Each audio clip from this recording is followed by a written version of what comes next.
Saudações, leitores e seguidores do Instituto Liberal. Eu sou o Lucas Berlanza e esse é mais um IL Flash, aquele momento da semana em que a gente elenca os 7 artigos que mais impactaram e que mais fizeram sucesso no nosso site oficial e nas nossas redes sociais. E hoje o nosso primeiro artigo no IL Flash é do João César de Mello, que é um autor que é do meio cultural, ele que é arquiteto de formação e artista plástico, e ele conhece muito bem a hegemonia ideológica das esquerdas nesses meios que praticamente vedam o ingresso dos liberais e dos conservadores. E é mais um artigo nessa linha de crítica do ambiente da cultura. As cantoras nazistas e o desabafo de uma arquiteta liberal. Ele traz, além do relato de uma arquiteta, também como ele, de formação, vivenciando esse mesmo tipo de restrições que o meio cultural impõe a quem tem um outro caminho de pensamento, uma outra forma de entender a política, de entender a sociedade, ele dá destaque a um artigo da Folha de São Paulo, sempre ela. João César está sempre mostrando as distorções da realidade que a Folha de São Paulo faz nos seus textos e nas suas manchetes. E ele traz então um texto da Folha de São Paulo que contém uma charge de 2 cantoras de música sertaneja, a Maiara e Maraísa, elas sendo associadas ao nazismo. Por quê?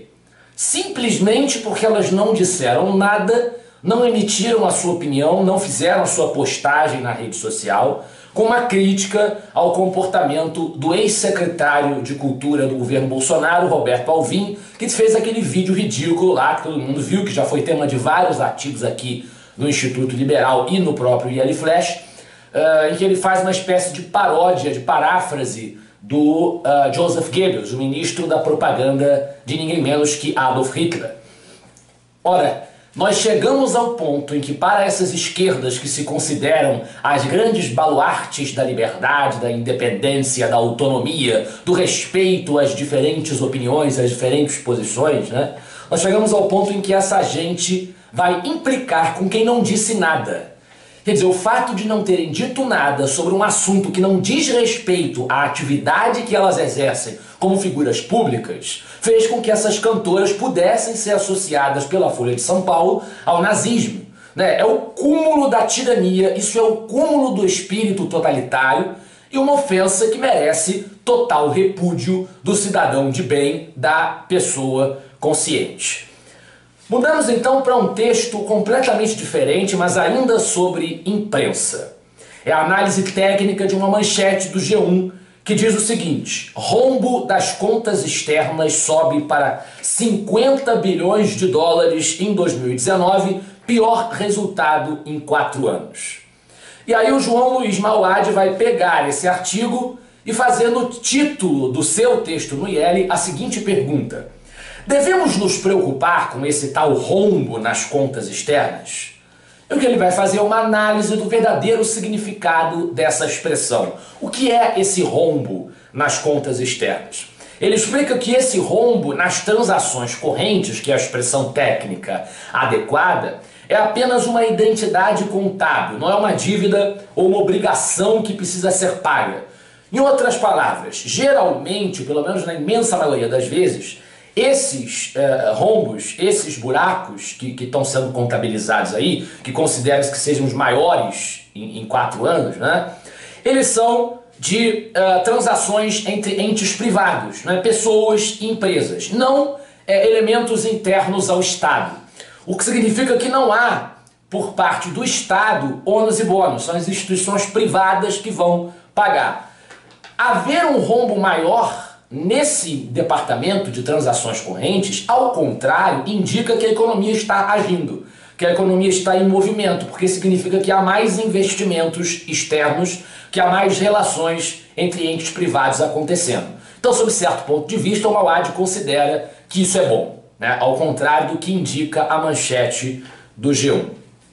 Ainda falando sobre imprensa, um artigo do Carlos Júnior que volta os seus dardos para a imprensa estrangeira e também a relação entre ela e a imprensa nacional. É o artigo Cegueira Obrigatória. Aqui o Carlos Júnior, que está sempre escrevendo sobre política americana, ele vai apontar como a imprensa brasileira bebe das mesmas fontes progressistas sempre. Da imprensa progressista, a imprensa mais à esquerda nos Estados Unidos, CNN e companhia, né? Ele leva muito a sério o que esses veículos publicam, o que faz com que seja um olhar totalmente enviesado. Os grandes veículos de imprensa conservadora, republicana nos Estados Unidos, nunca são fonte para a imprensa brasileira.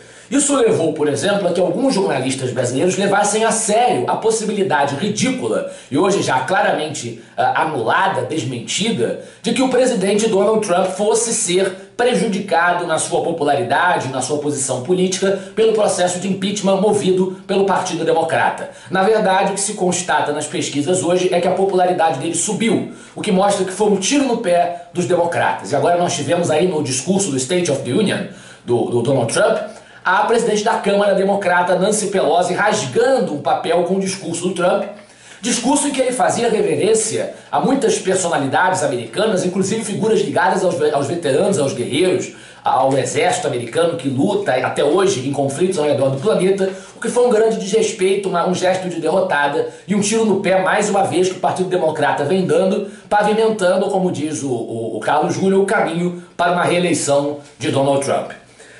No entanto, ainda assim, o Partido Democrata obviamente vai concorrer na eleição esse ano para presidente e existe um nome que está avançado nas pesquisas. Não quer dizer que será ele o candidato democrata, mas ele está bem nas pesquisas eleitorais, que é o nome de um velho conhecido nosso, que também enfrentou Hillary Clinton pelo direito de desafiar Donald Trump.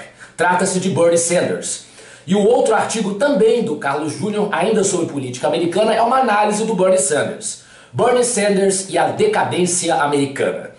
O fato que o texto do Carlos Júnior desnuda é que, sem sombra de dúvidas, o Bernie Sanders é um socialista, com todas as letras. O que é uma profunda decadência para o Partido Democrata, que sempre foi um partido, sempre não, mas ao longo da maior parte do século XX, é um partido mais à esquerda nos Estados Unidos em relação ao Partido Republicano, mas já foi o partido de um anticomunista ferrenho e admirável, como John Kennedy, por exemplo. Apesar de ser uma figura dentro do espectro político americano considerada mais progressista, ele era um anticomunista voraz. Enquanto nós temos agora um Bernie Sanders que puxa saco da ditadura venezuelana. Quer dizer, houve algo muito sério dentro do Partido Democrata americano e na própria sociedade americana para que esse tipo de discurso radical ganhe terreno. Ainda sobre a imprensa, essa está sendo a tônica do nosso IL Flash de hoje, nós temos um artigo do professor Alex Pipkin, Os Dois Lados da Moeda Liberdade de Expressão.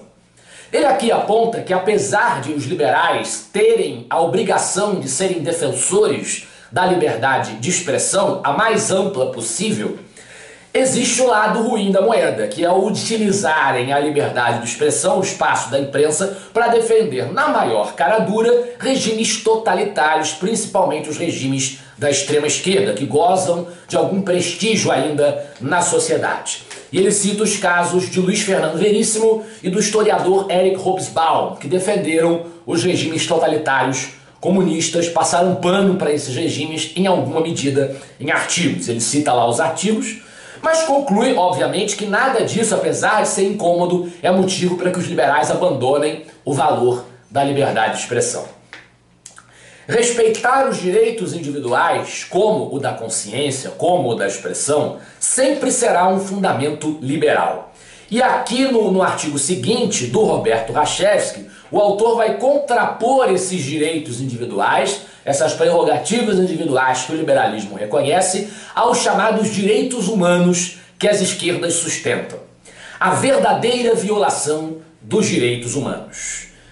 Os direitos humanos dos políticos de esquerda que ficam atacando o presidente Jair Bolsonaro, no Brasil especificamente, temendo que os direitos humanos vão ser violados, existe um genocídio acontecendo no Brasil, vamos voltar para 1964, como disseram até antes da posse, e hoje em boa medida estão quebrando a cara, porque os nossos direitos individuais continuam resguardados pela Constituição, pela lei brasileira, O Rachevsky aponta que o único problema, a única ameaça real e concreta hoje, 2020, fevereiro de 2020, aos nossos direitos individuais, dentro do governo Bolsonaro foi feita não pelo Bolsonaro, mas foi a libertação de Lula e de outros canalhas do crime político organizado, que é uma violação aos nossos direitos de ver a justiça sendo feita, de ver esses canais atrás das grades.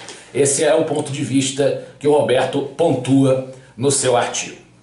Concluindo, nós voltamos ao tema do começo, Roberto Alvim, e nós temos uma crítica, mais uma, no IL Flash passado também houve, nós temos uma crítica agora do Gabriel Williams, liderando o nosso IL Flash de hoje, aos esquerdistas, defensores de regimes totalitários, defensores de Lenin, de Stalin, né, de Trotsky ou quejandos, que se horrorizaram com o discurso nazista do Roberto Alvim. O título é bem claro: comunistas e nazistas são farinha do mesmo saco.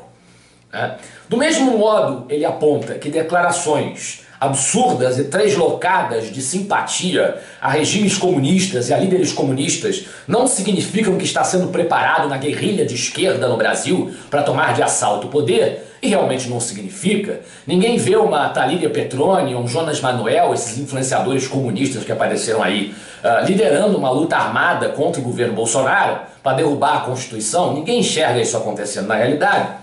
Como dizia o saudoso Paulo Francis, é tudo bafo de boca, ninguém faz nada na hora H, né? Só sabem falar, se pavonear.